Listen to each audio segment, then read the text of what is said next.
Karena itu, buanglah segala kejahatan, segala tipu muslihat, dan segala macam kemunafikan, kedengkian, dan fitnah.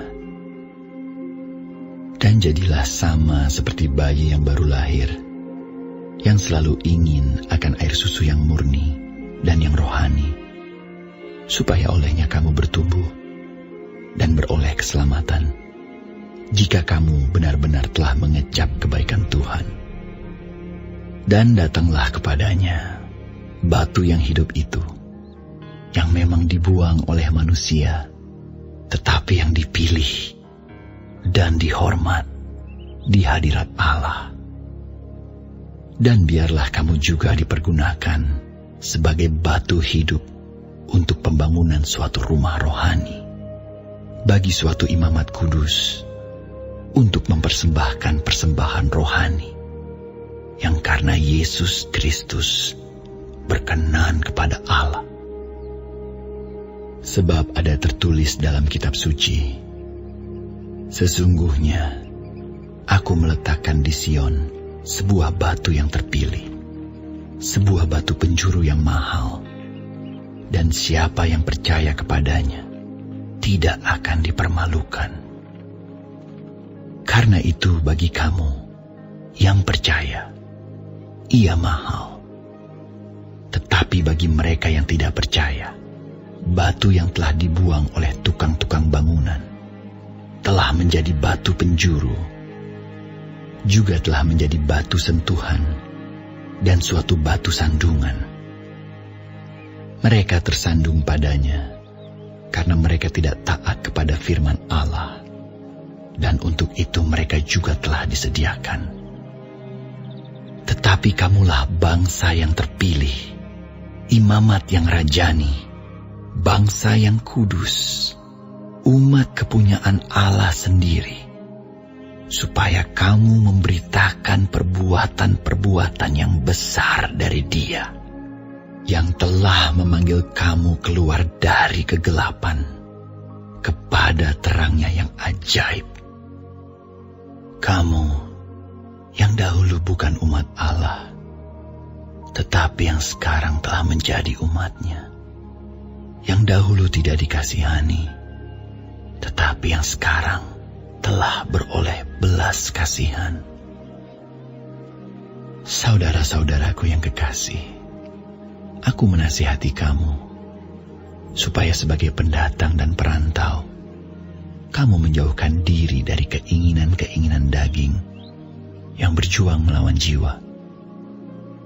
Milikilah cara hidup yang baik di tengah-tengah bangsa-bangsa bukan Yahudi, supaya apabila mereka memfitnah kamu sebagai orang durjana, mereka dapat melihatnya dari perbuatan-perbuatanmu yang baik dan memuliakan Allah pada hari Ia melawat mereka.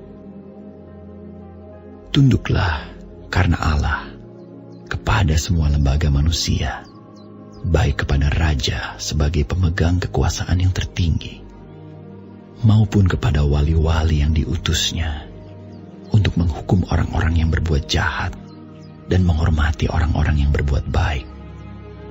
Sebab inilah kehendak Allah, yaitu supaya dengan berbuat baik, kamu membungkamkan kepicikan orang-orang yang bodoh. Hiduplah sebagai orang merdeka, dan bukan seperti mereka yang menyalahgunakan kemerdekaan itu untuk menyelubungi kejahatan-kejahatan mereka, tetapi hiduplah sebagai hamba Allah. Hormatilah semua orang, kasihilah saudara-saudaramu, takutlah akan Allah, hormatilah raja. Hai kamu hamba-hamba, tunduklah dengan penuh ketakutan kepada Tuanmu, bukan saja kepada yang baik dan peramah, tetapi juga kepada yang bengis. Sebab adalah kasih karunia jika seorang karena sadar akan kehendak Allah menanggung penderitaan yang tidak harus ia tanggung.